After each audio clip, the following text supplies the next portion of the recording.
Bapak Ibu peserta penyu sesi 2 yang saya rasa semangatnya masih luar biasa sampai dengan siang hari ini. Kita yang setiap hari keluar masuk di kamar operasi pasti akan bersinggungan dengan bahan-bahan anestesi. Nah, ternyata ada bahan sisa gas anestesi yang berbahaya jika kita tidak mampu untuk mengontrolnya. Nah, untuk itu, hazard of waste anesthetic gases and its control akan disampaikan selama 30 menit ke depan oleh Nurse Umar Faruk Eskep. Untuk itu, saya mohon izin menyampaikan CV Pak Umar sambil Pak Umar menyiapkan PPT-nya. Nama lengkap Umar Faruk, Eskepnes, Mkep, Mhakes, CMC, CCD. Wah, panjang sekali ini Pak Umar. Kemudian tempat tanggal lahir beliau di Mojokerto 14 September 1974. Alamat beliau ada di Jalan Melati, Gedangan, Sidoarjo. Setiap hari beliau di RSUD Sidoarjo sebagai kepala perawat rawat inap. Kemudian beliau juga sebagai eh, apa ini divisi Infokom di PPNI Jawa Timur dan beliau juga ketua DPD PPNI Kabupaten Sidoarjo. Kemudian riwayat pendidikan beliau ada S2 keperawatan, kemudian S2 hukum kesehatan, kemudian beliau ini juga selaku mediator dan konsiliator, dan beliau adalah ahli perancang kontrak. Nah, luar biasa sekali profil dari Pak Umar ini. Untuk itu, tanpa menunggu lama-lama lagi, kami persilahkan Pak Umar untuk menyiapkan PPT-nya. Sudah siap, Pak Umar? Sudah Mas Hanif, terima kasih. Oke, waktu dan layar kami persilahkan, Pak Umar. Baik, terima kasih. Assalamualaikum warahmatullahi wabarakatuh. Bismillah, Waalaikumsalam. alhamdulillah, la haula wa la quwata illa billah. Yang terhormat Waalaikumsalam. Ketua PW Hipkabi Jawa Timur, yang terhormat seluruh pengurus PW Hipkabi, senior-senior saya yang saya banggakan, izin saya menyampaikan amanah yang diperintahkan kepada saya untuk memberikan materi terkait dengan gas anestesi, limbah gas anestesi, gitu ya. Baik, sebelum saya mulai materi, izin saya juga berpantun, Mas Hanif. HP rusak, jangan dipukul, nanti dia bisa mati, Cakep. gitu ya. Cakep. Karena semua sudah berkumpul, maka presentasi akan saya mulai. Asik. Cakep. Ya, terima kasih. Izin saya share screen, Bapak Ibu. Sudah bisa terlihat, Bapak Ibu? Ampun, Pak Umar. Nah, sudah. Ya, baik Bapak Ibu. Eh, Gas anestesi memang adalah hal yang tidak jauh dari kita ya. Sebagai pekerja di kamar operasi, perawat kamar operasi akan selalu terpapar dengan ini. Sehingga ada beberapa not yang harus kita ketahui untuk bagaimana kita bisa mencegah hal-hal limbah yang dihasilkan oleh gas anestesi itu tidak terpapar kepada kita semua, karena betul apa yang dikatakan Pak Jumanto tadi di sesi yang kedua, bahwa ini adalah silent killer gitu ya. Tidak langsung terpapar, langsung sakit, tapi menumpuk dan pada akhirnya di saat kondisi kita lemah dan imunitas kita berkurang, akan muncul tanda-tanda yang tidak kita inginkan, Bapak Ibu. Baik, kurikulum vitae sudah dibacakan tadi sama Mas Anif. Tujuan pembelajaran hari ini untuk memberikan informasi Bapak Ibu terkait panduan tentang gas anestesi, kemudian regulasi, paparan, ya, kemudian jenis gasnya, mekanismenya, sampai bagaimana teknik pengendalian dan pengontrolannya, gitu ya.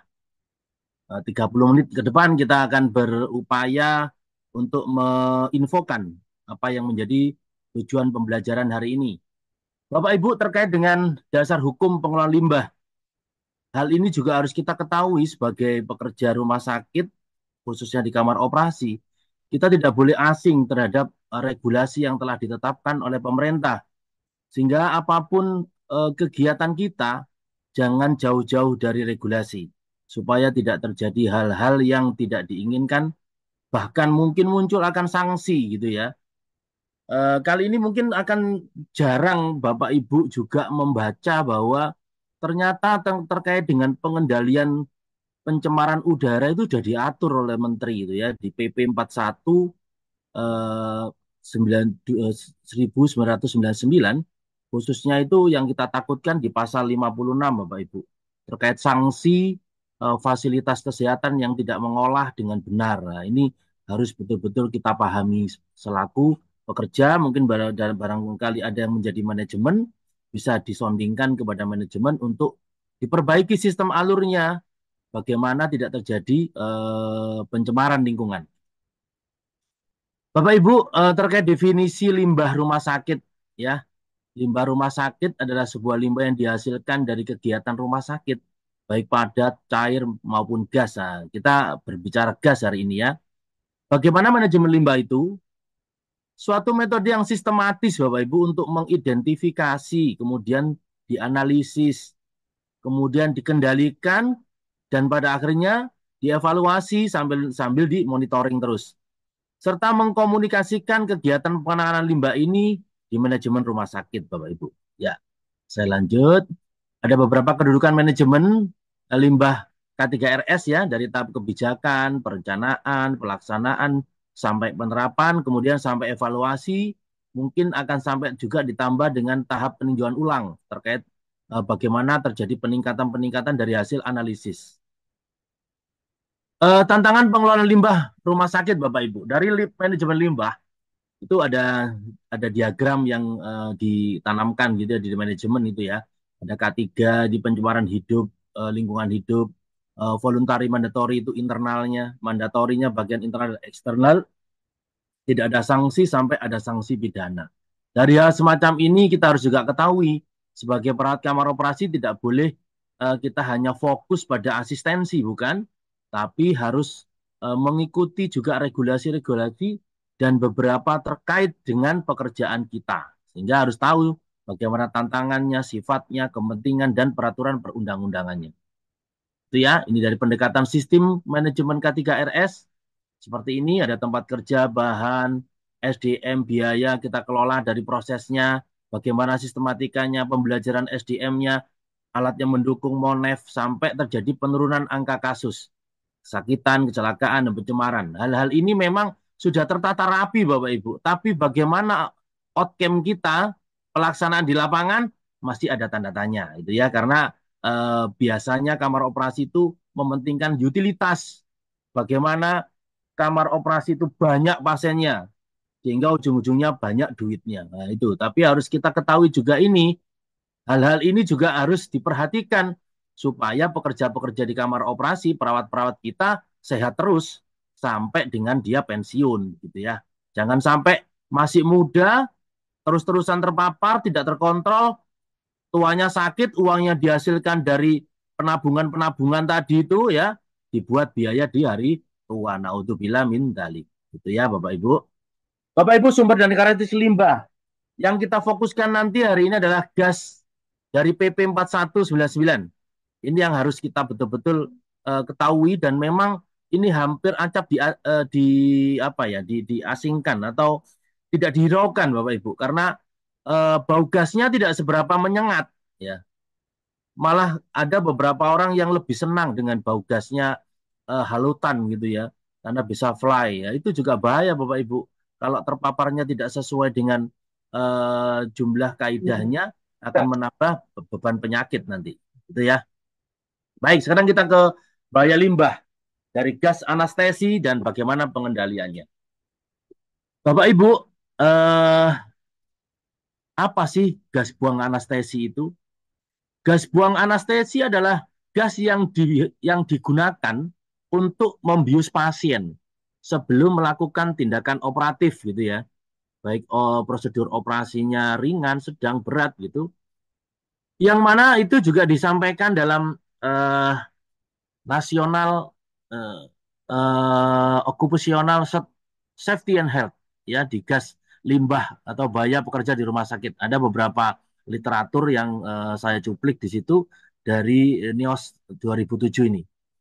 Bapak Ibu, anestesi inhalasi bedah pertama itu digunakan di Amerika Serikat pada tahun 1842, Bapak Ibu. Yang dipakai adalah dietil ether gitu ya. Pada tahun 50 berkembang sesuai dengan perkembangan zaman. Waktu itu kimia klorofluorokarbon menghasilkan zat-zat yang terhalogenasi, tidak mudah terbakar dan mudah menguap. Ini untuk menggantikan bahan-bahan tadi yang mudah meledak ya. Sehingga pada tahun akhir-akhir lebih dari 20 tahun yang lalu ada keluar buku pedoman akreditasi untuk rumah sakit melarang semuanya penggunaan zat-zat anestesi yang mudah terbakar di semua lokasi anestesi. Apa itu Bapak Ibu? Nah, semacam ini. Zat-zat anestesi inhalasi yang telah digunakan di masa lalu dan sampai saat sekarang. Yang masih digunakan ini ya, N2O gitu masih digunakan, lutan, efluran, esofluran, desfluran, sampai sevofluran. Nah, yang lain sudah tidak digunakan karena banyak menimbulkan kebakaran. Bapak Ibu, diperkirakan ada 200.000 personil perawat kesehatan yang bekerja di kamar operasi. Dan itu berpotensi terhadap paparan gas dari limbah gas anestesi dan berisiko terjadi penyakit akibat kerja, Bapak Ibu. Seperti itu ya. Jadi gas anestesi yang dihasilkan ketika gas dan uap anestesi itu bocor di ruangan, Bapak Ibu, sekitar selama prosedur pembedahan, ini bisa menimbulkan bahaya-bahaya dari penyakit akibat kerja, Bapak Ibu. Sehingga perlu apa? Pemahaman tentang bahaya dan metode pengendalian dari limbah gas ini. Ada beberapa sumber paparan dari gas buang anestesi ini. Satu terkait dengan mengisi vaporizer yang dapat diisi ulang ya. Saat pertama kali menghubungkan sistem anestesi ke sistem pemulungan, gas yang bocor dari sekitar masker anestesi, kebocoran pada sistem anestesi sendiri, termasuk tabung, segel, dan gasketnya, ini mesinnya ya, pembilasan sistem tidak memadai di akhir prosedur, sistem pemulangan gas yang tidak berfungsi atau tidak berhasil baik ya, kemudian membuka ruang induksi dan kebocoran dari pipa. Nah, hal-hal semacam ini adalah sumber paparan Bapak Ibu semua. Ada beberapa dua hal terkait perbedaan dari gas anestesi dari kelas dan chemicalnya ya. Ada nitrous oxide dan halogenated agent. Halogenated agent ini meliputi halutan, efluran, esofluran, desfluran, sevofluran, dan metoksifluran. Nah, hal-hal ini, zat-zat ini yang perlu diwaspadai Bapak Ibu, bagaimana penggunaan yang tepat dan benar supaya tidak terjadi paparan yang tidak diinginkan. Ada beberapa jurnal yang saya kutip Bapak Ibu terkait dengan paparan gas yang berhalogenasi di rumah sakit. Ini hasilnya adalah studi protektif dan protokol penelitian ini dirancang secara cermat. Pendekatan bertanggung jawab terhadap kesehatan dan keselamatan pekerja menyatakan bahwa setiap paparan terhadap limbah dan gas harus dibatasi pada tingkat praktis yang paling rendah. Nah, nanti ada beberapa kaitannya berapa ppm yang harus tidak boleh lebih dari berapa supaya tidak terpapar, gitu ya. Ini batasan paparannya Bapak Ibu. Kurang dari nilai batas ambang 50 bagian per juta ppm ya, atau 25 ppm nitrogen N2O tadi selama rata-rata tertimbang. Pengendalian nitrogen oksid hingga 25 ppm. Selama anestesi harus membatasi konsentrasi gas halogenasi hingga kurang dari 0,5 ppm. Ya. ppm itu parts per million ya. Ya 1 miligram dibanding 1 juta gitu ya. Ini mesin anestesi Bapak Ibu, saya pikir Bapak Ibu sudah sangat familiar ya dengan mesin ini dan setiap hari ketemu, apalagi orang anestesi ya setiap hari memakai gitu ya. Akan tetapi bagian-bagian kita yang tidak memakai ini bisa tercemar karena ada kesalahan dari alat penggunaan sehingga terpapar dengan gas yang ditimbulkan dari mesin anestesi ini. Ini ada beberapa gambar dari mesin anestesi. Kemudian ada lagi, ini adalah terkait kerja dari mesin anestesi Bapak Ibu. Dari sini ya, gas supply-nya, gas masuk ke ruang operasi melalui pipa, terdapat katup dan filter, terdapat di belakang mesin ini ya, indeks sistemnya, secondary gas supply-nya. Nah, Bapak Ibu harus dikontrol semuanya ini. Apakah sudah fungsi semuanya saat mau operasi. Sehingga pada waktu sign in, Bapak Ibu, sign in itu pentingnya adalah memeriksa semua sarana prasarana. Apakah siap dilakukan operasi. Ngecek semuanya ini adalah bagian dari sign in, Bapak Ibu. Sehingga jangan sampai dilupakan. Jangan sampai pasien sudah dibius, di tengah jalan mesinnya rusak. Wah, ini menjadi crowded, bisa jadi unpredictable nanti hasilnya. Itu ya, standar mesin anestesi seperti ini. Syarat-syarat mesin anestesi ya, berbagai macam merek Bapak Ibu. Yang terpenting adalah beberapa poin ini. Dapat menyalurkan gas dengan dosis tepat, ruang ruginya minimal, mengeluarkan CO2 dengan efisien, penggunaan sangat mudah dan aman, kelembapan terjaga dan bertekanan rendah. Ini petunjuk dari penggunaan mesin, ada beberapa gambar-gambar warna gitu ya. Kalau seperti ini bocor, aliran gasnya normal gitu, ada gambar-gambarnya. Bapak Ibu, ada beberapa mekanisme terkait dengan proses ya. Gas buang anestesi ini melibatkan apa saja? Dari proses fisiologis dan proses farmakologis secara kompleks, Bapak Ibu. Ya, ini yang perlu harus kita tahu bahwa gas anestesi itu ada beberapa fase, Bapak Ibu. Ya, ada fase induksi gitu, ya, ada fase distribusi, ya, ada fase anestesi dan ada fase pemulihan. Fase induksi ini gas anestesi dihirup melalui saluran pernafasan, kemudian didistribusikan bawah darah ke darah oleh darah ke otak, ya, dan sistem saraf pusat. Pada fase anestesi, gas anestesi mengikat reseptor GABA, asam gamma aminobutyriat, ya, di otak kita. Kemudian sampai dengan fase pemulihan, gas anestesi dihentikan, konsentrasi gas anestesi dalam darah dan jaringannya menurun. Nah, dari proses ini Bapak Ibu muncullah beberapa teori-teori ya yang terkait dengan jenis-jenisnya. Nitrooksigen N2O ini dikenal dengan sebagai gas tertawa ya. Efek euforia timbul sering digunakan dan prosedur operasi. Oksigen, sevofluran yang sering ya memiliki efek anestesi yang cepat dan pendek. Isofluran, sehingga dokter anestesi akan selalu melihat bagaimana kondisi pasien itu dan gas apa yang cocok digunakan secara teoritis gitu ya. Jadi labnya dicek dulu macam-macam semua sehingga dipilihkan mana yang cocok, sevofluran atau halutan gitu. Di praktisinya begitu ya. Mekanisme gasnya kalau N2A itu mengikat reseptor opioid ya, opioid dan GABA tadi, sevoflurin mengikat reseptor GABA dan NMDA, esofluran mengikat reseptor GABA dan AMPA, dan disulfuran ini mengikat reseptor GABA dan NMDA. Hal ini adalah proses-proses di dalam saraf pusat otak. Sehingga proses gas-gas inilah yang dibutuhkan oleh anestesi menghasilkan limbah. Bagaimana itu? Nah, prosesnya. Jadi proses terjadinya limbah itu gas anestesi dihirup oleh pasien melalui masker, kemudian masker masuk paru-paru dan ada sebagian gas yang tidak diserap tubuh keluar menjadi limbah. Inilah yang harus kita buang, Bapak Ibu. Tidak boleh sampai bocor di dalam lingkungan rumah sakit sehingga tidak terpapar oleh pekerja dari kamar operasi. Gitu ya. Kemudian sumber limbah gas anestesi ini adalah gas yang tidak diserap tadi, kemudian gas yang keluar dari paru-paru melalui ekspirasi, ada kebocoran dari peralatan mesin anestesi, ya, penggunaan gas yang berlebihan ini, sehingga perlu sekali konsentrasi, fokus dalam memberikan layanan anestesi, nggak boleh dipakai guyon gitu ya.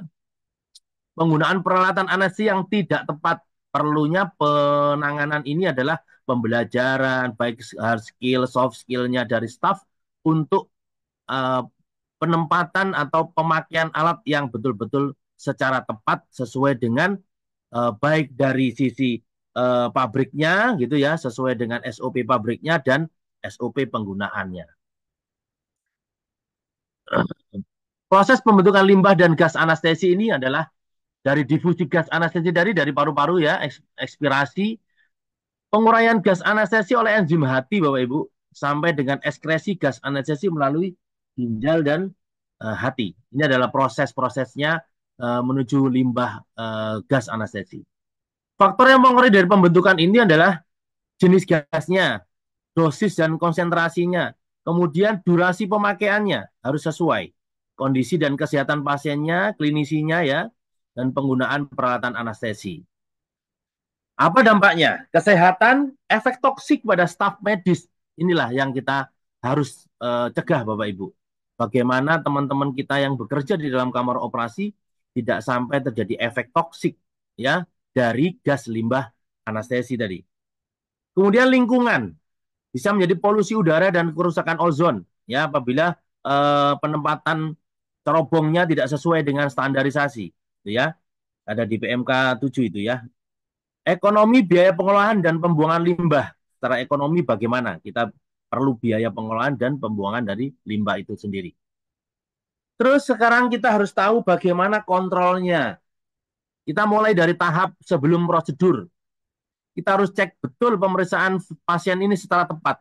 Ya, dari konsul anestesinya secara awal itu, kemudian waktu dari di premedikasinya, jangan lupa kita lakukan sign in-nya, berulang lagi ya. Kita periksa sampai betul-betul dia itu sudah fix untuk dilakukan anestesi. Kemudian pemilihan gas anestesi, dokter-dokter anestesi akan memilihkan sesuai dengan klinisinya dan dosisnya juga. Selama prosedur, apa yang harus kita lakukan?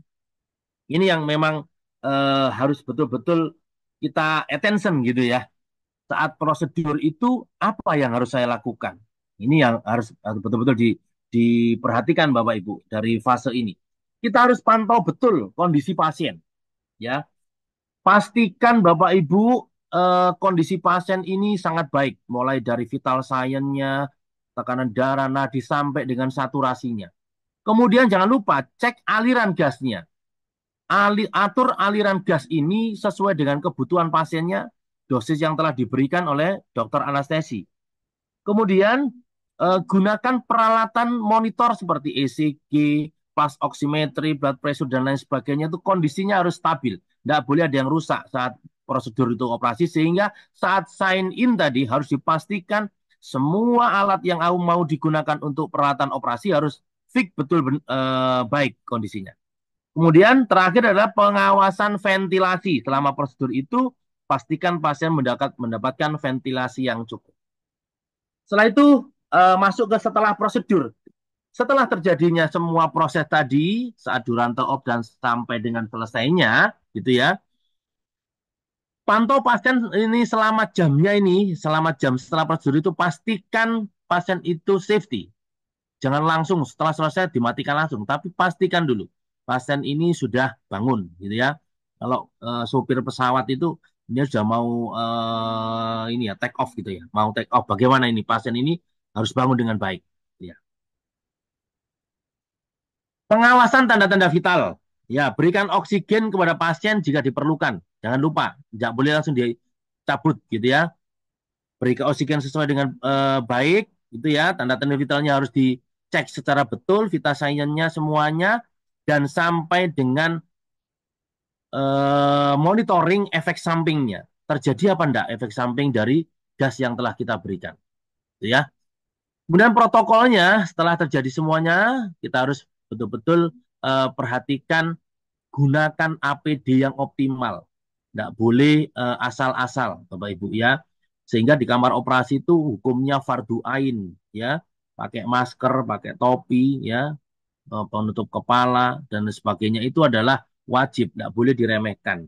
Ya, walaupun belum ada operasi pun tidak boleh dibuka-buka itu masker itu, harus tertutup terus, gitu ya.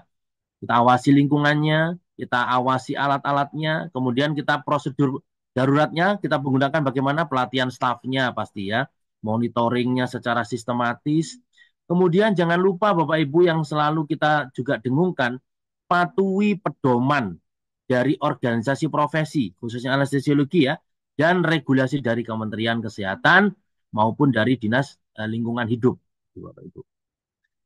Beberapa hal terkait hasil MONEF, pengendalian melalui peraturan tadi legislatif kontrol, kemudian administratif kontrol, technical control, engineering control, dan pada akhirnya pengendalian jalur kesehatan. Ini pemeriksaan berkala Bapak Ibu. Di tempat kami di rumah sakit sudah ada di Hospital Bailo bahwa pemeriksaan screening itu dilakukan dalam tiap tahun Bapak Ibu di tempat kami ya. Jadi itu harus semuanya teman-teman kamar operasi itu dicek semua itu ya, laborat, foto dan sebagainya. Kemudian kita berikan edukasi terkait pendidikan K3 ya, kebersihan, personal hygiene, disiplin pemakaian alat pelindung dan daripada operator limbah juga. Baik Bapak Ibu, kesimpulannya limbah gas anestesi memiliki dampak yang sangat serius pada kesehatan dan lingkungan ya. Sehingga diperlukan pengendalian yang efektif. Pengendalian efektif yang membutuhkan teknik yang tepat, alat yang memadai dan tenaga medis yang terlatih, baik soft skill maupun hard skill-nya. Dan yang terakhir adalah kesadaran akan bahaya dan langkah pencegahan adalah keyword untuk menciptakan lingkungan kerja yang safety. Itu ya Bapak Ibu. Baik, ini ada referensinya yang saya ambil dari materi tadi, ada di pedoman-pedoman ini. Nanti bisa di di Google gitu ya untuk baca-baca, dan saya akhiri. Terima kasih atas perhatiannya. Saya kembalikan ke moderator. Assalamualaikum warahmatullahi wabarakatuh. Waalaikumsalam warahmatullahi wabarakatuh. Baik, terima kasih Pak Umar atas pemaparannya. Salah satu ilmu yang sangat luar biasa dan sangat berguna bagi kita karena kita setiap hari terpapar dengan bahan-bahan anestesi, utamanya adalah gas anestesi. Kami perawat setia